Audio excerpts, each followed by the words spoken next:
Welcome everyone, and thank you for joining us this evening. My name is Michaela Zerkes. I use she, her pronouns, and I'm the Executive Director with Brooklyn for Peace. We'd like to begin by taking a moment to acknowledge that here in Brooklyn, we are on the seized and occupied territory of the Lenape people, who took care of this land for generations before they were removed by genocidal violence. Wherever we are, I invite us to pay our respects to those who came before us, their elders past and present, and consider the legacies of displacement, migration, and settlement that enable us to be here today. Let's also please take a brief moment of silence to honor the many lives lost in the past few years to COVID-19, police violence, poverty, racism, the climate crisis, and so much more.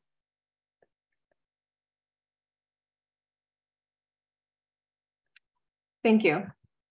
So a little about Brooklyn for Peace. We have been working in Brooklyn since 1984.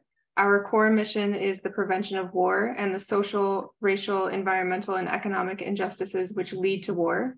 We are primarily an educational organization, and we see active response to injustice as a vital component of our activities.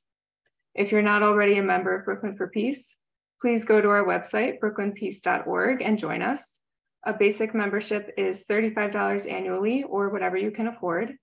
All donations are tax deductible, and a donation of any size will be greatly appreciated as it enables us to continue doing programs like this one. And the link for donations will be in the chat. We'd also like to thank our co-sponsoring organizations for joining us and helping to publicize tonight's event. And just a couple housekeeping items. This event is being recorded and will be available to view on our YouTube channel afterward.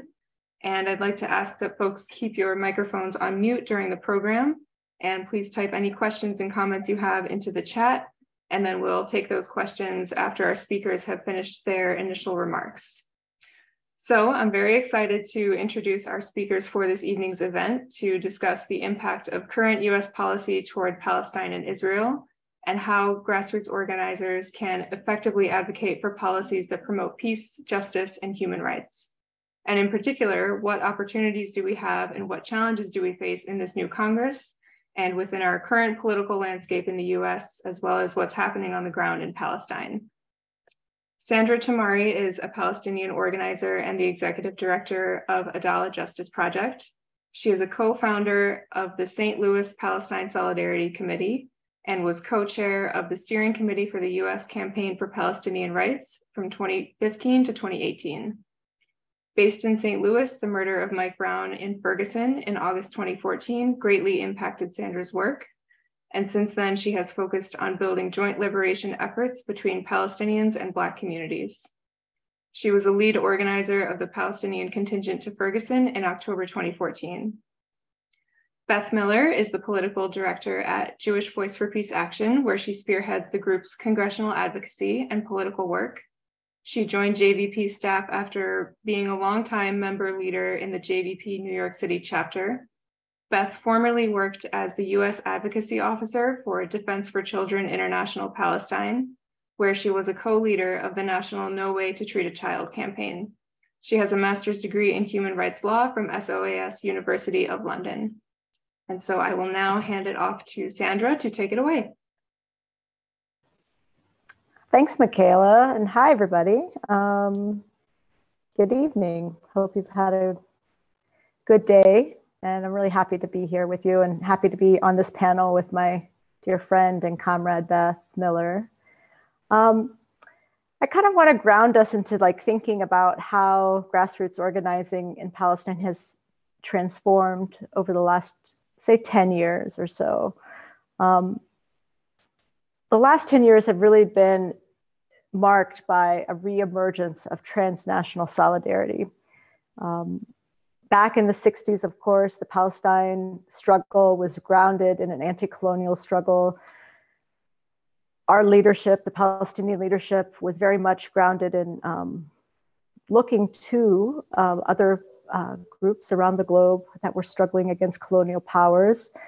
And Israel, came into being at a time when many, empires were falling and colonies were ending.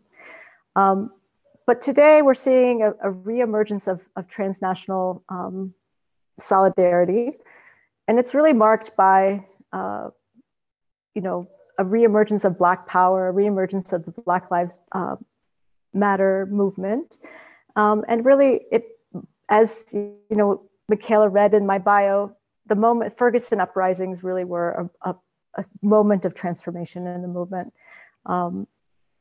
This latest phase has seen, you know, coalitions of Black, Indigenous, Palestinian, immigrant, and queer communities coming together to construct really powerful and vibrant coalitions in organizing spaces that are born out of, you know, what I feel, and I think many of our partners feel, is really a deep love for one another and a shared understanding of the forces that are holding us back. So, you know, in 2014, when Palestinians in Ferguson began forging ties with Black communities in anger over the murder of our young people, over state-sanctioned violence, it reawakened this Black Palestinian solidarity and our kinship. You know, what have we been able to do with these coalitions? I want to talk about a recent experience I had in forging ties with Indian Collective. Indian Collective is a leading Indigenous rights organization. They're newer to the scene, but we have relationships with a lot of the leadership team there. And we came together with them to confront the Sierra Club. As you know, Sierra Club is one of the largest environmental organizations in the US. Estimates are that they have 3 million dues-paying members. Some of you may be members of Sierra Club. But we learned that Sierra Club was leading tours to Israel. Tours that, you know, did not acknowledge the settler colonial nature of the land they were visiting, of the Israeli regime.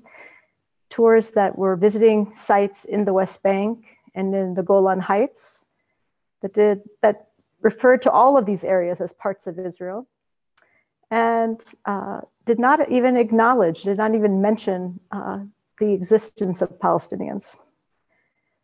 When we learned of these trips, Indian Collective and Adalah Justice Project, the organization I run, along with our friends at Jewish Voice for Peace, with Movement for Black Lives and other Palestinian advocacy organizations, joined forces to confront Sierra Club and demand that they cancel these trips.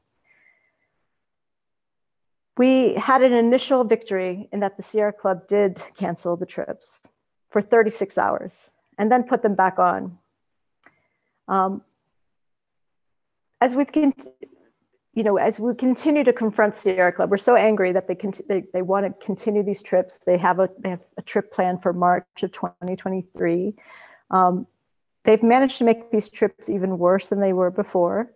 They are partnering with the Rava Institute, which is an Israeli organization that is funded and supported by the Jewish National Fund, the organization that is actively, not only historically, but actively displacing Palestinians and stealing Palestinian land. The reality is that many in our movement, I just want to give the lesson that I learned from this campaign.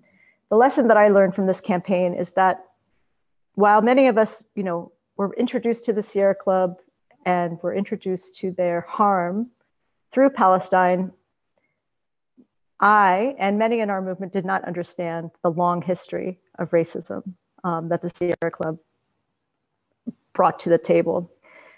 That we were being introduced to the idea that, the idea that national parks are the same idea as a land without a people. That somehow you can create this pristine nature. You can,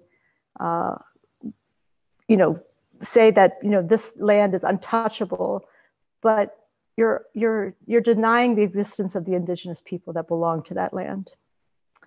So greenwashing, I just want to say greenwashing, which is this act of covering up the crimes of settler colonialism through environmental activism, through this idea that somehow, the settler regime is the caretaker of the land, greenwashing is not limited to Israel. We have it right here on this land, here on Turtle Island.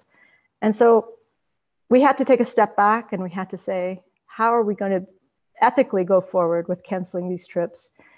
And the only way to do that was to hold Sierra Club accountable for its 120-year long history. There's no reforming a group like the Sierra Club. And I say all of this because I want to talk about the way that we think about coalition building.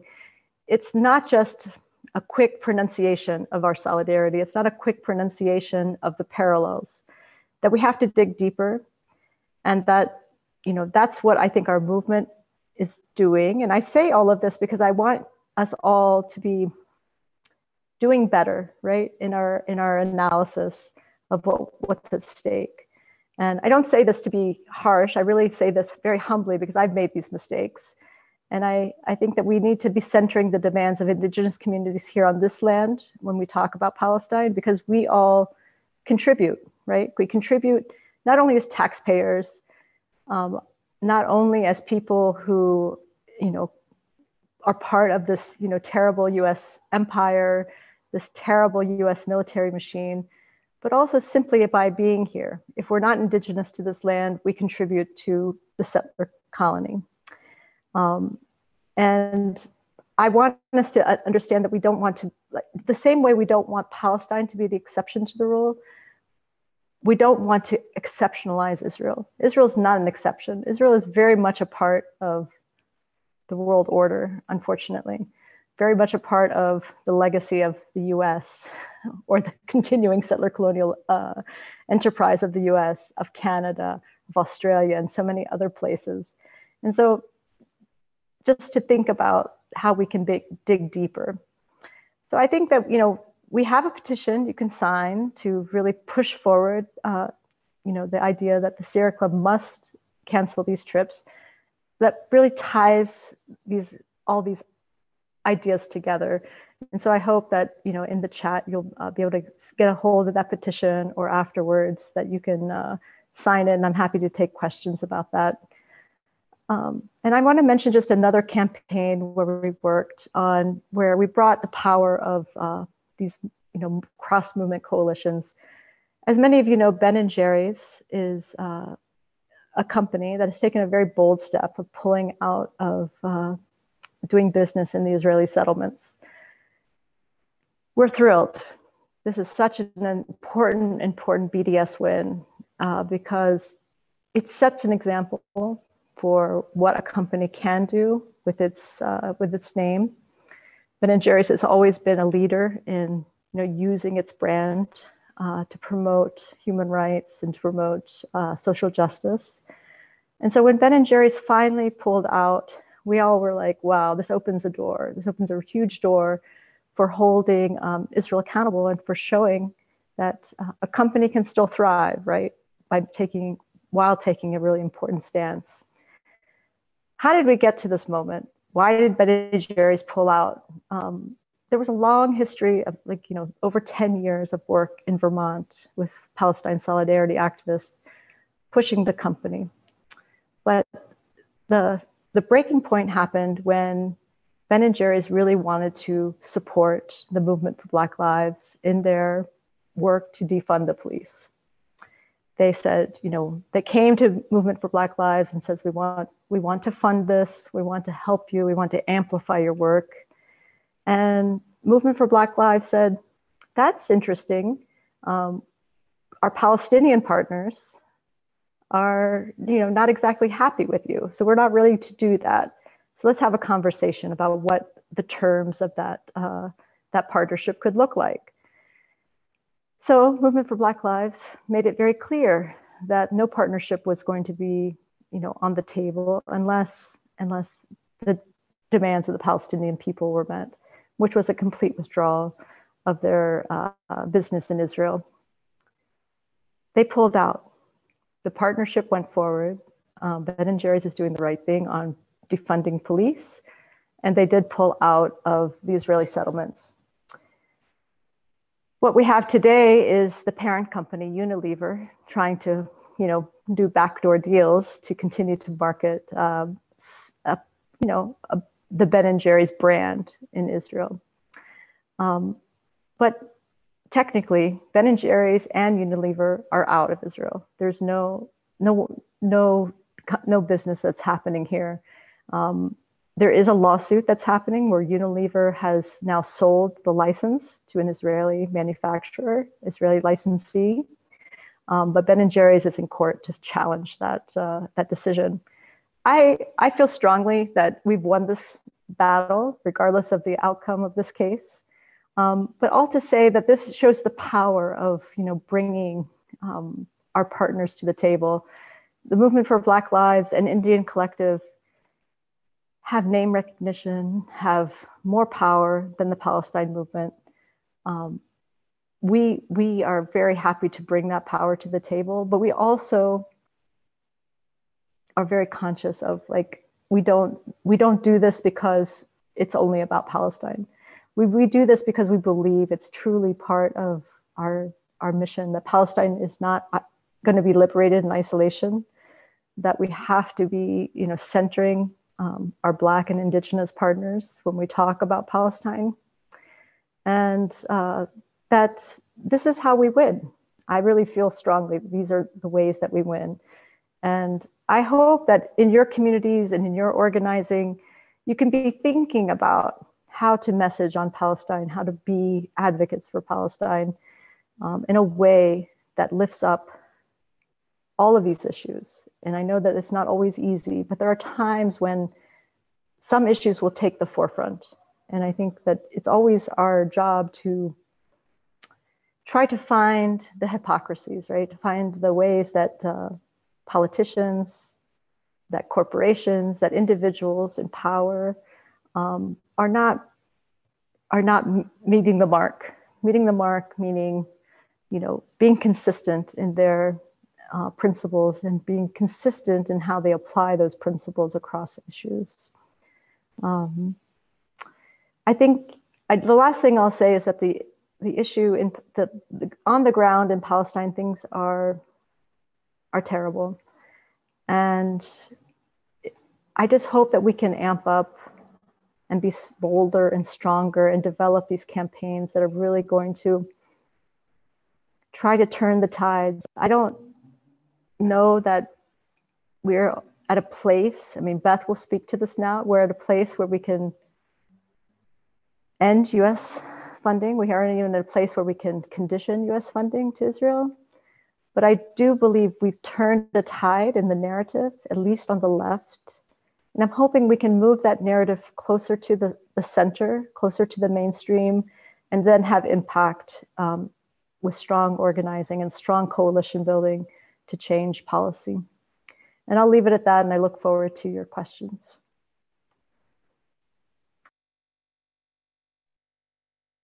Awesome. Thank you so much, Sandra. And I'll pass it now to Beth before we get into Q&A. Thanks, Michaela. Thank you so much, Sandra, for that. That was really, it's grounding to hear examples of those kinds of cross-movement relationships and campaigns. And it's like, it can sometimes feel so, the idea of building across movements and making a difference can feel so amorphous. And so to get those examples, I think, is really something important for us to hold on to. Yeah.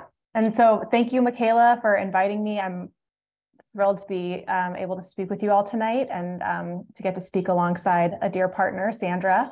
My name's Beth, and I'm the political director with Jewish Voice for Peace Action. And yeah, I'm going to kind of going off of what Sandra said, which is this orientation to the grassroots, right? We all know that's really where the change happens, is when we build together, is when we demand change together. I'm going to kind of turn a bit and say, okay, so then how can that influence Congress? And what is the effect that what Congress and our government does have in return? And kind of where are we at in the way that the US government is orienting toward Israel, orienting toward Palestine, and how can we be changing it?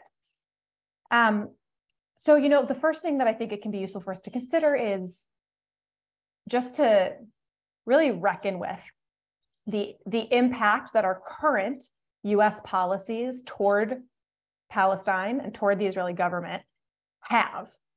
What is the actual impact that their policies have?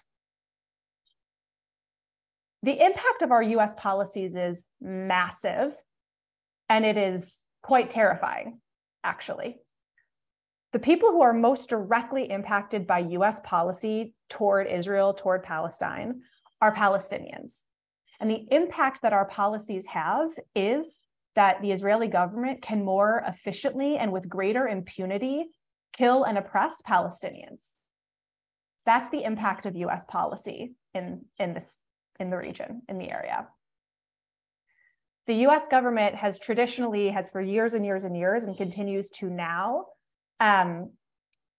fund and kind of run diplomatic interference for Israel's systematic violations of Palestinian rights, for Israeli apartheid, for ethnic cleansing, and for any other crime that we might see committed under this Israeli government. The US's response is more often than not to either defend it or, at best, say that they are concerned by it. What we don't ever see is a US government response that actually takes an action to hold the Israeli government accountable for something. And so the result is that the US has funded and created and continues to support a government actor that knows that it can act with essentially total impunity. An apartheid state that knows that it can act with impunity. And in fact, the US often goes up against other countries in the international arena when other countries might call for accountability. The US is at the UN saying, no, no, no, don't do that. You can't do that. That's our kind of norm. And that's not just under this administration, that's the norm for many, for years and years from the US government. If we even just look at the Biden administration this year, even just since the spring, you can really see the pattern of this, and you can see the impacts that it has and how it continues to get worse and worse. So if we, for example, start in May of 2022, when the Israeli military shot and killed Palestinian-American journalist Shireen Abu Akleh while she was reporting and wearing a press vest, the response from the United States government, from the Biden administration, was essentially nothing. There were dozens and dozens, unprecedented numbers of members of Congress who were calling for an investigation, a US investigation, or an independent investigation because this was a US citizen who was killed. The Biden administration said and did nothing. And they said and did nothing when her funeral was attacked. They said and did nothing when her family called on the Biden administration to meet with them. President Biden refused to. The family eventually got to meet with Secretary of State Blinken, who essentially promised them nothing, and nothing has moved from it. Tomorrow is the 6-month marker from when Shireen Abu Akleh was killed. She's a US citizen, and her government, the Biden administration, has taken no action to hold the Israeli government accountable or to even investigate what happened. Instead, in July, President Biden flew to Israel and shook hands with the government leaders of Israel, shook hands with Lapid, shook hands with Bennett, and basically tried to help form deeper relationships between Israel and its other Arab country neighbors. That was the response. Then in August, the Israeli government led a deadly assault on Gaza and on Palestinians in Gaza, killing dozens and dozens of people, including children. And the Biden administration barely blinked an eye and did nothing. Then the Israeli government, in a pre-dawn raid, shut the doors of Palestinian human rights organizations, raided their offices, in some instances stole client files and left a big sign on their door saying you're closed, and welded the doors shut. The Biden administration said and did nothing. And now, over the last several months, we are seeing the ways in which this violence is boiling over. And we all know on this call that the violence is an everyday reality for Palestinians living under Israeli apartheid. It is also true that that reality can turn up. And that's what's happening right now. And the Biden administration can't muster more than saying that it is concerned by the escalation of violence and that all parties should de-escalate. When there are nightly military raids by the Israeli government and Palestinians are having the deadliest year at the hands of Israeli forces since 2014. So this is what happens. The Israeli military does something, the Biden administration says nothing. The Israeli military does something even worse, the US government does not respond. The Israeli military does something even worse, the US government fails to respond. When there's no accountability, when there's no tangible, concrete accountability, there is no logical reason to expect that there would be a change in action by the Israeli government. And so that's the situation that we've been in for years. That's the situation that in many ways we are still in today. And that's a sobering and upsetting reality. And it should be sobering and upsetting. It's the truth. We have to be able to reckon with, where we're kind of at. What's also true is that we are at a radically different moment in popular opinion in the US about what our government is doing. And what Sandra said could not be more true. We are at a tipping point moment. We are at a moment when progressive organizations, progressive Democrats in particular, and even some more liberal, more centrist Democrats are questioning this long-held belief and logic that the US government should basically just support Israel no matter what. Because that's essentially what our policy is, right? At the end of the day, US policy to Israel is like, you can kind of just do whatever you want, and we're not going to take real action against you. It's hard to actually think about what a red line for the Biden administration would be. Like, what line could Israel cross that the Biden administration would be like, okay, that's it, we're doing something? I struggle to imagine what it would be. For example, they just reelected a corrupt leader, Benjamin Netanyahu, who is now in the process of forming what is likely to be the most extremist, far-right, Jewish supremacist, racist, homophobic, fascist government that Israel's ever had. The Biden administration congratulated them on their historic voter turnout. There's rumors that internally there are tensions and that the Biden administration will try not to work with certain members of the coalition, but that kind of doesn't matter, right? The public line is, we are your friend no matter what. We have shared values that transcend the government that runs you, which is an absurd thing to say. This is a nation state. It's not a friend, right? The government that runs the state is actually quite important. The policies the state upholds are quite important and should impact how we act in return. But while all that's happening, while the Biden administration is continuing this kind of stalwart, unwavering, unquestioning support for the Israeli government, no matter what it does, there's a lot happening underneath him. And that's where the opportunity is. That's where the change is. And that's because of the grassroots. That's because there has been organizing, Palestinian-led organizing in this country for decades that's been going on. And we're seeing this moment where the progressives in this country, which are gaining power, the broader progressive left in this country is mobilizing and moving and trying to push back and gain power and trying to reckon for power right now. That movement is starting to, slowly but surely starting to embrace the Palestinian rights agenda as part of the broader progressive agenda, right?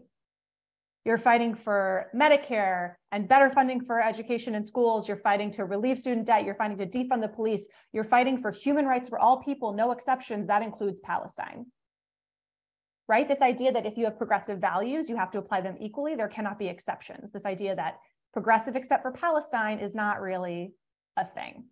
You can't have an except for.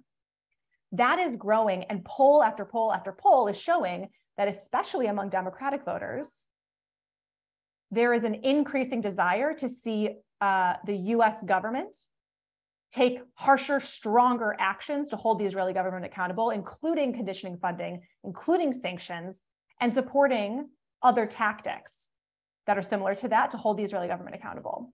And the result of that has meant that we have been able to also get more progressive representatives in Congress. And so as we look toward the new Congress, as we look toward the 118th Congress, which will start in January, it's going to be fascinating. This is a weird time. I know, I'm sure everyone's feeling it. We probably should have acknowledged it at the beginning of the call. We are a couple days out from an incredibly difficult midterm election day where at once it wasn't as bad as we feared it would be, while still we are barely clinging on against anti-democratic forces, racist forces, just horrifying people who are in office and running for office and probably going to stay in office. And at the same time, organizing worked, people showed up. It's just a weird moment. Also, it's true that progressives did really well on Tuesday, and we will have more progressives in office come January.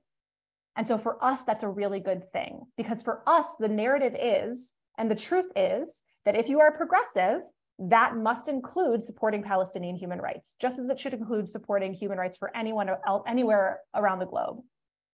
And I think that we can actually look to the last Congress for a bit of hope and a bit of direction about what we can expect and what we will be advocating for moving forward in the next year, in the next Congress.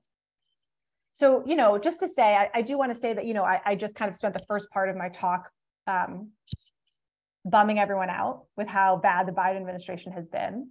But there is a growing number of progressives in Congress who are taking historic action on Palestine. And it's kind of two things are true at once. On the one hand, that number is way too small. The number of members of Congress who will take action on Palestine is way too small because of how bad the situation is on the ground in Palestine. It doesn't meet the urgency of what's actually happening in Palestine. What's also true is that the US government is going to be the last thing to change, not the first. And so every bit of growth helps. This takes time, and we are building strategically for the long haul. And so every new progressive, every new vote, every new bill, we are building power, and that builds faster every time. And that's kind of how we create change. And so just in the last Congress, we saw Betty McCollum's Palestinian Children and Families Act, which sought to ensure that not a single US dollar could fund the Israeli military detention of Palestinian children, the demolition of Palestinian homes, or the annexation of Palestinian land. And we got 32 co-sponsors on that bill, which is more than we'd had on the previous version of that bill. We also saw a historic initiative led by Representatives Ocasio-Cortez, Mark Pocan, and Rashida Tlaib to block a Boeing weapons sale to the Israeli government in the midst of an Israeli military assault on Gaza. To give you a sense of what would normally happen in DC during an Israeli military assault on Gaza, while that was moving, there were Democrats on the floor of the House, one after another, just talking about how much they loved Israel while Israel was bombing Gaza. And Democrats and Republicans were just getting up and being like, we love Israel, we defend Israel, Israel has the right to defend itself. And then you had a small but mighty crew of progressives who got onto a bill saying there's no way we should send them more bombs right now. Look at what they're doing with these bombs. And they also took to the House floor, and they talked about the other side of things. They talked about Palestinians in Gaza. They talked about what was happening for children in buildings that were being bombed in the middle of the night. And that was historic. That was not something we'd seen before. We also have now in Congress something called the Justice for Shireen Act, which is led by Representative Andre Carson, and is a bill that demands a US-led investigation into the killing of Shireen, including whether or not US weapons were used to kill her. All of these things, none of them have passed, none of them have even come for a vote, but they're all pieces of legislation that would not have existed in Congress 7 years ago, 6 years ago. Right? They have grown, they have escalated over time, and there is a growing wedge in the Democratic Party around this issue. And that's a really good, important thing for us, because it used to be that anti-Palestinian groups, Israel could claim that this was a bipartisan issue and that everyone in DC loved Israel. And now that's breaking, that's cracking, because the grassroots is shifting, because American popular opinion is shifting. There is a crack in that. And we have more and more members of Congress who are saying, wait, if it's my job to control the purse strings of this government's budget, I actually have an issue with the fact that we're sending $3.8 billion every single year, and we don't even put a single condition on it? Like, are you telling me that I'm not allowed to say that I just want to make sure my constituents' taxpayer dollars aren't funding the siege of millions of Palestinians in the world's largest open air prison? Like, I can't, you're gonna push me back against me on that? You're gonna push back against me when I say that my constituents' tax dollars shouldn't be funding the demolition of someone's home? They're upset by that idea, as well they should be. And they're upset by it because their constituents are upset by it. And their constituents are upset by it because of the grassroots organizing and education and growing understanding that's been going on for years and years and years. And so, you know, the result of all that is that we have bigger coalitions on the advocacy sides of things too. Of the bills that I just mentioned, there are a lot of groups that endorse those bills that are newer to support for this kind of issue. And so, for example, different versions of the bill were endorsed by different groups, but some of the groups that have endorsed some of these bills include Oxfam, Amnesty International, Human Rights Watch, Move On, Working Families Party, Justice Dems, Sunrise Movement.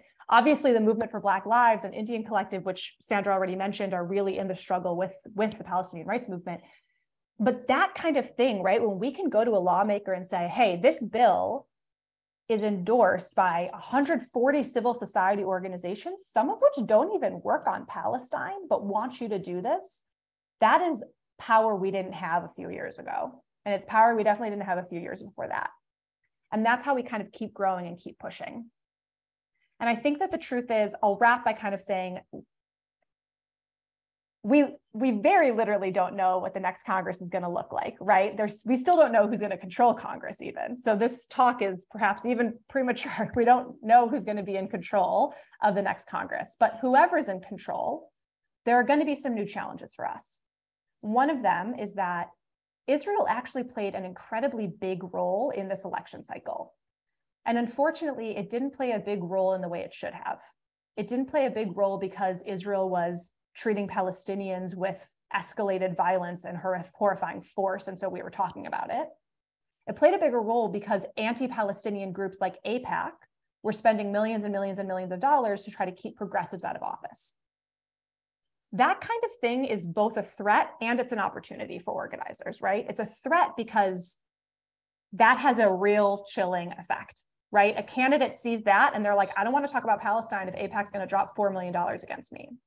But it's also an opportunity because that's AIPAC, that's Democratic Majority for Israel, that's these anti-Palestinian groups showing their true colors, right? Showing that they are actually kind of anti-democratic at their core. Groups that support apartheid in Israel, they don't really care that much about democracy. They don't really care about human rights. And so it's an organizing opportunity for us because there's more people who are looking at them like, what are you doing? And anytime someone does that, that's a moment for us to come up and be like, we know what they're doing. Let's talk about Palestine. Let's talk about what AIPAC really does. Let's talk about what these groups really do, what they really are pushing for, and why common sense, good policy would be that we don't send a $3.8 billion blank check to an apartheid government. And so I think there's a lot to consider as we go into this next Congress, but I feel quite confident saying that this fight is only going to grow in Congress next year and it's not going to shrink. We're going to have more opportunities for more pieces of legislation, more escalated demands, and more opportunities for all of you as constituents to make your voice heard and get more involved. So I'll end on that note.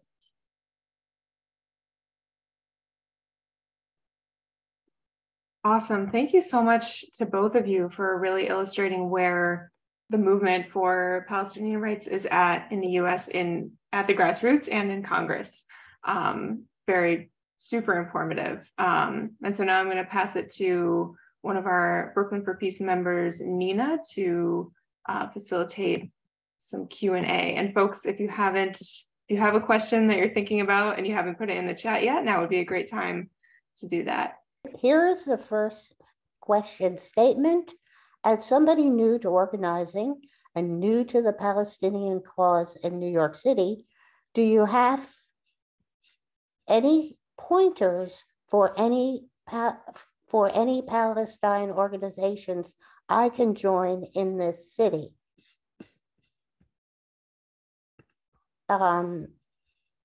Either one of you can answer either one or both can answer that question. Basically, the questioner wanted to know whether there are any Palestinian organizations they can join. Any response from Beth or Sandra? How about Beth? Do you have any suggestions? Yeah, Beth, since you're in New York. Totally. Yeah, absolutely. Well, that's a great question. First of all, welcome to Palestine Organizing in New York City. We're so thrilled to have you. So yeah, I mean, there's a lot of different groups you could join, and I think that it'll kind of depend a little bit on who you are and what kind of organizing you're looking to do. JVP has a New York City chapter, and it's a big chapter, and it does a ton of stuff. And so I gotta make a plug for my own group. I think JVP New York City would be a great place to start. And I can pop into the chat an email to reach out to you about that. There's also other groups like the Palestine Youth Movement has a wonderful New York City chapter as well. And I think that there's like actually many other groups you could join. Brooklyn for Peace does work on Palestine as well. I think it depends if you're looking for, Palestinian, like there's so many different types of Palestine organizing groups in the city, but PYM New York City comes to mind, JVP New York City comes to mind, and be happy to talk through more as well. And I'll also just take this moment to say that you should also donate to Adela Justice Project. They're not New York City based, but they are an incredible Palestinian-led Palestine group. And if you're new to this work, you should join them by funding them too. Sandra, do you have anything to add to that? Thank you, Beth. Sure. I would just also say that, I want to point out that Jewish Voice for Peace does not limit its membership to those of Jewish background. It's an open organization, and the New York City chapter is a lot of fun and is a really joyful place to do organizing. Beth is a member of that chapter as well. There's just so many good friends that are doing that work. So just another plug for JVP New York. Okay, thank you. Next question. Is the $3.8 billion to Israel already promised, or is it voted again every year? What part of the budget is it in? Great questions. We have a policy wonky person on the call, I see. So the $3.8 billion a year is part of a 10-year memorandum of understanding, an MOU, that guarantees $3.8 billion at minimum a year to the Israeli government. It's also something that does get voted on as well because of the ways that Congress votes and appropriates things, but it is in there. It is guaranteed in that way. Having said that, Congress can still move to make demands around conditioning it, making demands on reporting on it, et cetera, et cetera. But it's not something that every year they start from zero and figure out what number they're going to give. It's part of a 10-year memorandum of understanding. And it lives in a few different places. Most of it lives, I believe, in the state foreign ops bill. Yeah. And in the foreign military financing bill. But there's also some pieces of it that live in the National Defense and Authorization Act, the NDAA. And so it's kind of split into two different places, but that's a less big part of it. So yeah, I hope that answers your question. Sandra, anything else? No, I'm definitely not the policy wonk. Beth is is right. I mean, the thing is that this is a commitment that the administration makes 10 years at a time. There are ways to try to hold the administration accountable for how the money is being used. There's the Leahy law that is supposed to limit or to restrict how this money is being used, how U.S. weapons, that U.S. weapons can't be used to violate human rights. This law has never been applied in the case of Israel. So, we have work to do. It's, you know, it's not a matter that the laws are not there, the accountability systems are not present. They're present only when the US has political will to enforce them. So this is the problem that we have. Okay, thank you. Next question. Can you each speak to how to effectively move organizations and or politicians from a progressive accept Palestine stance to being active supporters of Palestinian rights? In other words, progressive on everything but Palestine is the question. How can you move politicians and organizations beyond that? Beth, you want to start with that? I'll start with politicians, then do you want to take organizations?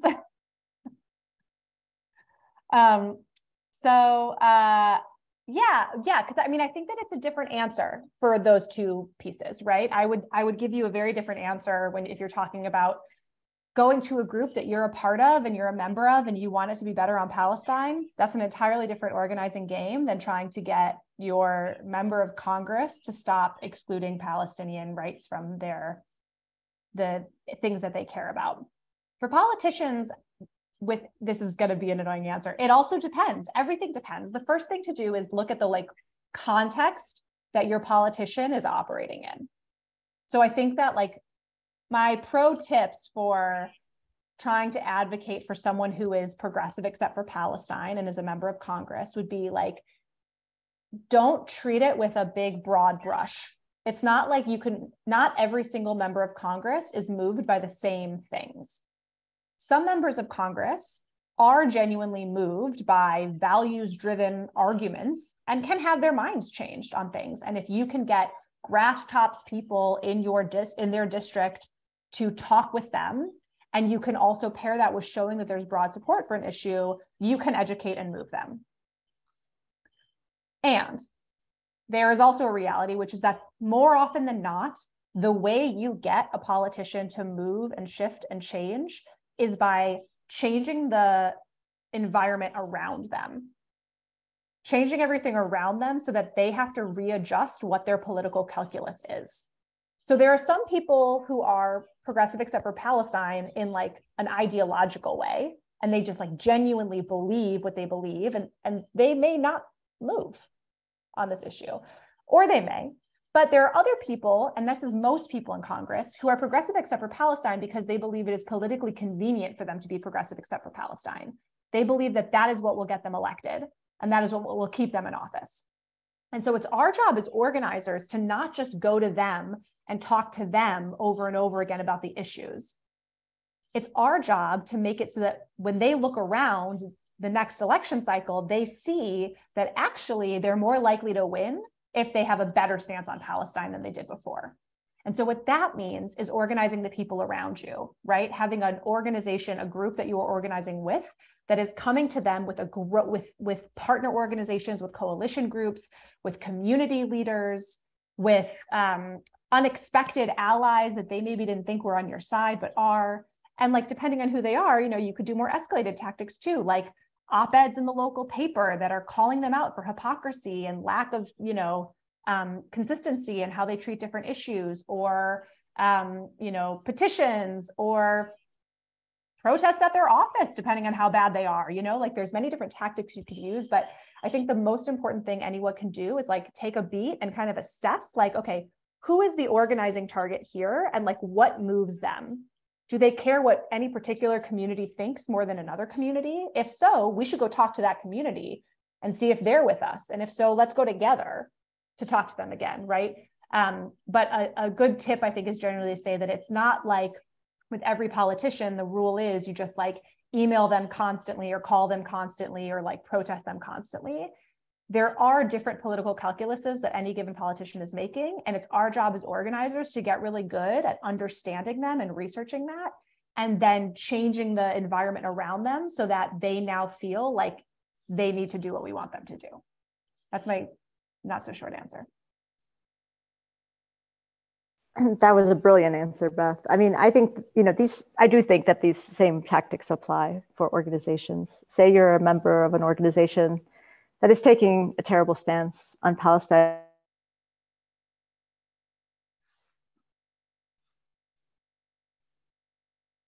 And you always start with an ask. You always start with assume people want to live up to their values. And you frame it that way. I mean, I think, you don't accuse people, you don't come at them with how did you not know? And, you're not angry at the beginning. You can become angry. I'm not saying anger doesn't have a role. Anger definitely has a role. And we can get, we do escalate if our demands are not heard. But you have to think about, like, how do you escalate? Who are the people that have more influence than you? Who can you join forces with that will move that organization or those individuals? So it's really campaigning 101, it's organizing 101. And I really think, we should assume, that people don't know. I really do believe that. I mean, I think in Congress, it's a different story. I think at the grassroots level, the propaganda and the level of demonization of the Palestinian people that exist in the mainstream, I think really makes it hard for people to see the realities of what's going on. So again, if there's someone who cares about Indigenous justice, connect it to that. If there's someone that cares about police violence and stopping the killing of Black people, connect it to that. Like, you have to just try really appeal to them with issues they already understand.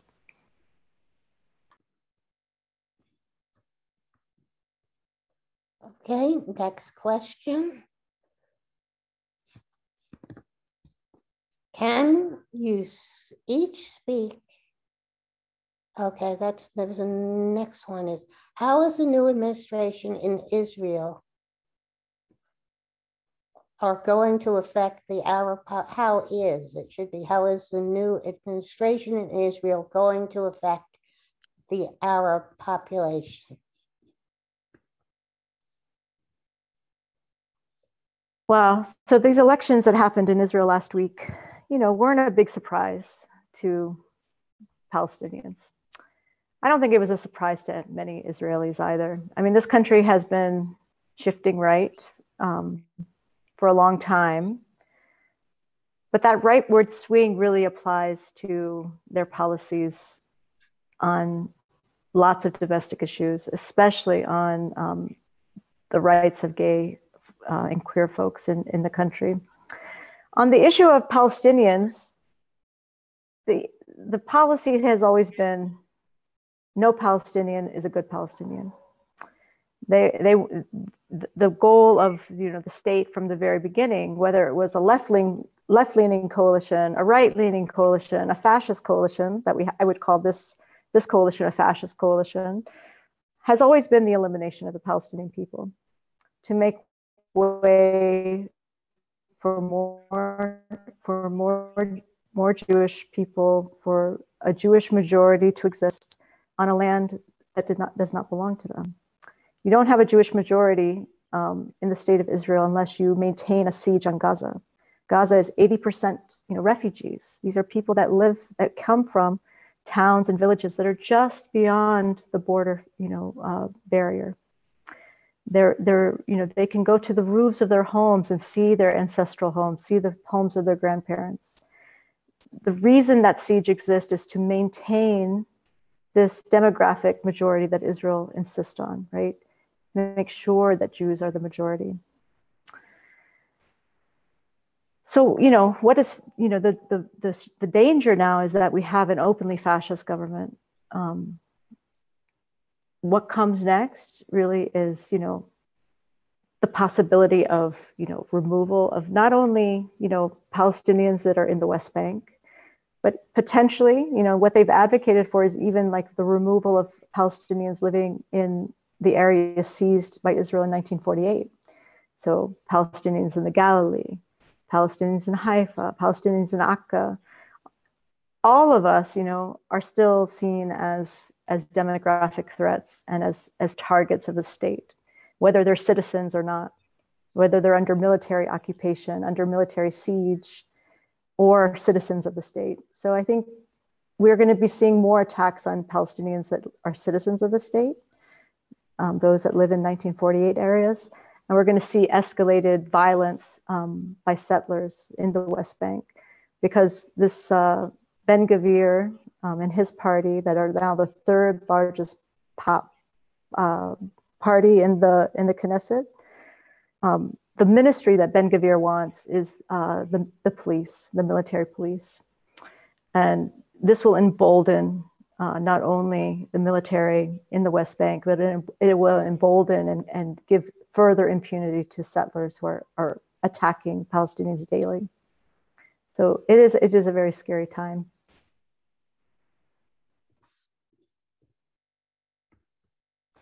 Sandra, do you want to add something? No, I have nothing to add. Appreciate you, Sandra, for that difficult but very true analysis. So thank you for sharing that. I had a related question while you're talking about this issue. Is there any way advocates for the Palestinians can use the fact that this latest election was so right-wing? It represented in many ways everything that the Democrats were fighting against. We're trying to get the vote out to protest this extreme right-wing proto-fascist political party. And can that be used to, this is probably not a good word, but to shame some of the people in Congress who were so adamantly in favor of saving our democracy, and yet when it comes to Israel, they don't notice, or they pretend not to notice what's happening. That's my question. Could we use any of this? I'm happy to start on this one. I mean, I'll start by saying I don't have a problem with a naming and a shaming campaign. I'm fine with that. Yes, I think the short answer is yes. You know, I think that what Sandra said is ultimately true, which is that, like, for those of us paying attention, this is not a surprising government. This is the inevitable government in this moment.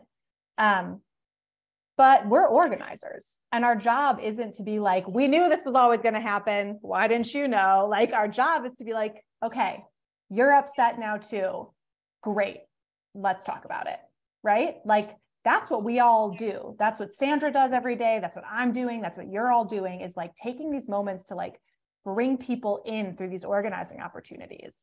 And so I think that this is an opportunity. You know, right before the Israeli elections, there were actually some very stalwart pro-Israel members of Congress, like Senator Menendez, for example, who put out pretty strong statements about why someone like Itamar Ben-Gvir shouldn't be in a coalition government, and how like disturbing and concerning that would be.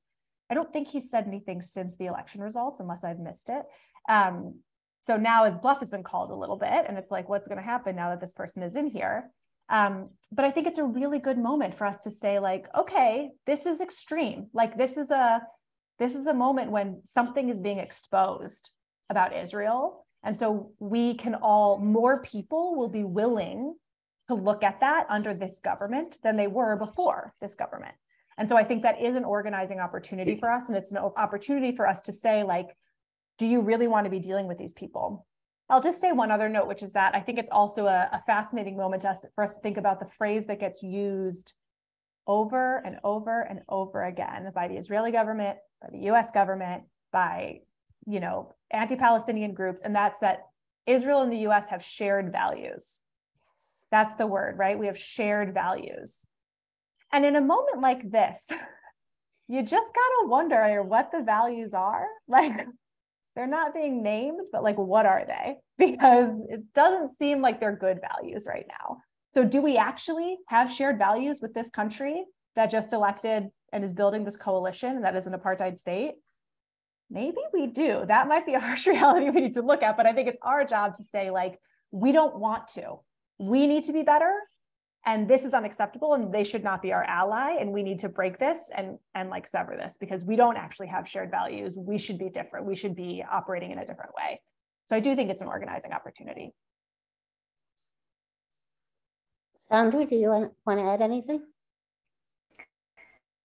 No, I think it's a brilliant observation, Nina. I think that's really Thank important. You. And, you know, we have lots of, you know, contradictions we can play. You know, it's not only, you know, this fascist government, it's also Ukraine, you know, the right to resist, the amount of arms we're sending to the Ukrainians. You know, it's the sanctions we imposed on Russia, the corporate BDS campaigns, you know, companies pulling out of Russia. All of these are, you know, are double standards, obviously, and ways that we can illuminate, you know, how U.S. policy is really empty.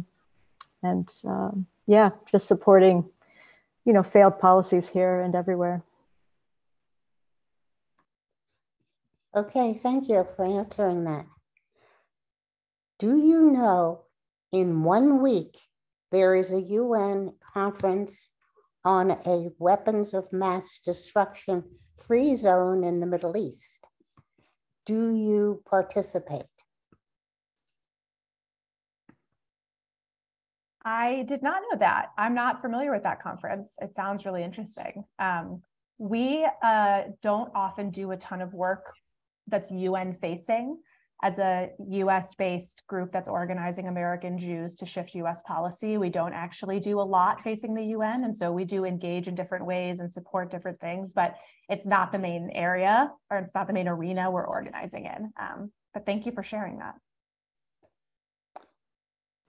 Yeah, likewise, I was unaware of that. We also do not have a UN strategy. Obviously, lots of partners in Palestine do have a UN strategy, so I'll have to see if they're aware. You know, I just want to bring up that, you know, the UN conference on climate change is happening right now in Egypt at Sharm el-Sheikh, and there are lots of our comrades who are there protesting outside that conference. You know, protesting the greenwashing that's happening. Obviously, that's one big thing. The failure of world leaders to take action. I think I don't even know if this is true. I wasn't sure if it was a parody or not, that this conference is partly being sponsored by Coca-Cola. It's like ridiculous. But the other big issue is that, you know, Egypt is an authoritarian regime and has been monitoring and surveilling all the conference attendees, and has been clamping down on the calls for the freedom of political prisoners, especially Alaa Abdel Fattah, who has been on a hunger strike for 200 days and been striking from water, hasn't been taking water for the last several days. We don't know what his state is at this moment. I just bring this up to say that, you know, while I appreciate the question, the UN has just been really a failure on so many levels, has not taken these concerns seriously. For the UN to go to Egypt at this moment is really a disappointment to me and to, I think, anyone who takes human rights seriously. So anyway, I wanted to raise that because the fate of Alaa is hanging heavily on me and many others.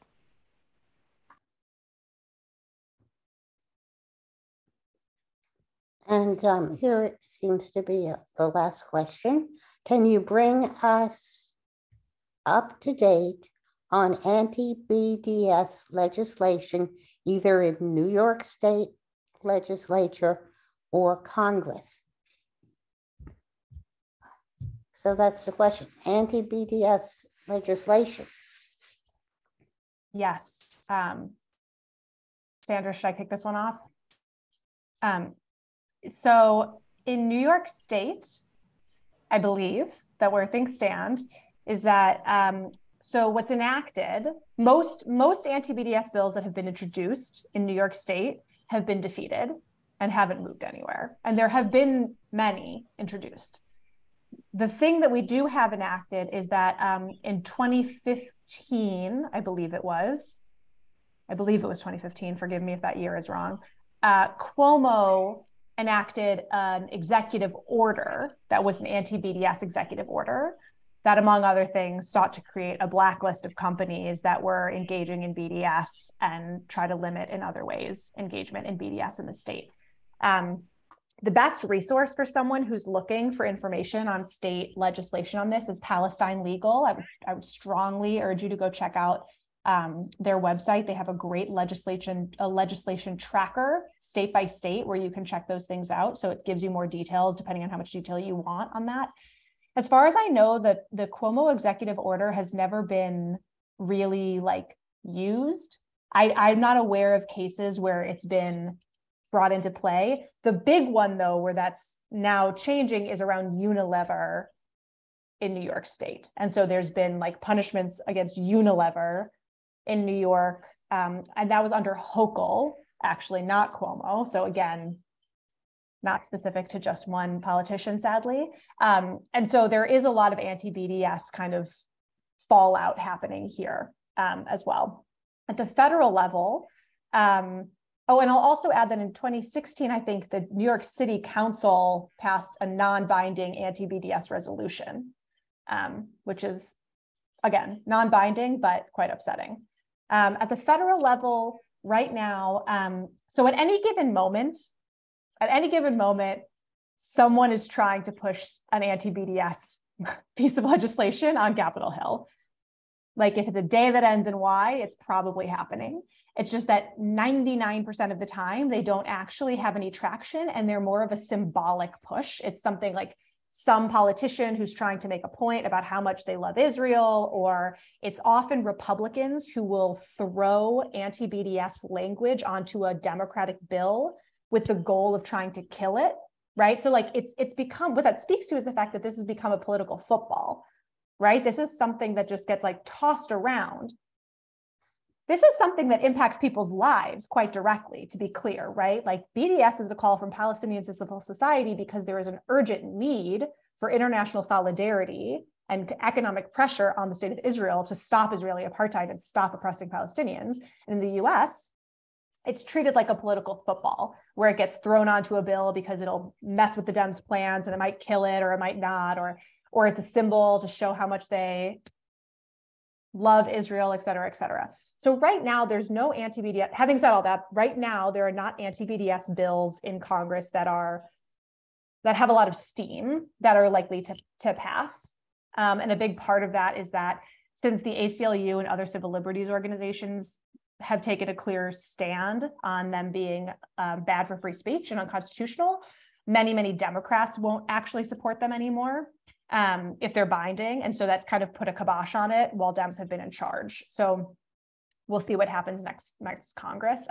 I'll just take this moment to add, though, that something else that's happening a lot is not just anti-BDS legislation, but legislation that seeks to codify a very dangerous definition of anti-Semitism and to use that as a way to silence and censor Palestinian rights activists. It's actually a specific definition that has a name. It's called the IHRA definition of anti-Semitism. And it essentially conflates criticism of Israel, activism for Palestinian rights, anti-Zionism, BDS. It conflates all of that with anti-Semitism and pretends that they are the same, when, as we all know, they are not the same. They are very separate. So this is something that is very cynically being used to say, oh no, there's rising anti-Semitism. The thing to do to keep Jews safe is to codify this definition of anti-Semitism into law so that we can better identify anti-Semitism and fight it when we see it. In fact, this definition does nothing to make Jewish communities safer and everything to make Palestinian communities less safe. It's trying to pit our communities against one another. And that is actually a tool that's being used even more than anti-BDS legislation right now. And so it's something that we should all be aware of and looking out for too. Sandra? I don't have anything to add. Beth did a great job with that one. Yeah, very good. How late can we go? Is our time up? Michaela? Yeah, I think we're ready to wrap up Q&A. So thank you so much, Nina, for facilitating that. And I want to pass it to Bonnie to highlight key actions that people can take, which our speakers mentioned, but we just want to make sure folks leave here with them. Okay. First of all, thank you. Those are such keen, dynamic presentations and very inspiring and motivating. And that leads right into 3 possible and very easy actions that everyone can take tonight or tomorrow. The first is one that was referenced earlier, the Sierra Club, and signing a petition to ask the Sierra Club to cancel its apartheid tours. I know our speakers were not very positive about it having any effect on the Sierra Club, but I think it's very important to get that pressure put on them and out in public. The other is to tell Unilever that Ben & Jerry's made the right decision, another petition that would be very easy to sign and get out to keep the pressure on in that area. And finally, and really important, the pressure for the Justice for Shireen Act that is trying to put pressure on Congress to respond to what has happened and make them take some action in that direction. So these will all be in the chat and will be followed up with an email giving you the links to those particular efforts. Awesome. Thanks so much, Bonnie. Before we wrap up, I just want to encourage folks, if you found this forum informative and if you feel moved to take action, please consider making a donation to Brooklyn for Peace, because it enables us to host events like this with incredible speakers and organizers like Sandra and Beth. And your financial support will also enable us to continue to advocate and organize more strongly here in Brooklyn for US policies towards Palestine that are more progressive and human rights based. We also have our Pathmakers to Peace virtual gala coming up on Thursday, December 8th at 7 p.m., where we will be honoring some amazing individuals and a fellow community organization for their leadership in peace and social justice. So please consider getting a ticket to that event, sponsoring the event, and or taking out an ad in our journal. And we'll put some links for that in the chat as well. And that concludes our forum tonight. So thank you so much again to Sandra and Beth for sharing your wisdom and your time with us. And thank you everyone for joining us. The recording will be available on YouTube, on Brooklyn for Peace's YouTube channel, probably by Monday. And we hope you have a great night.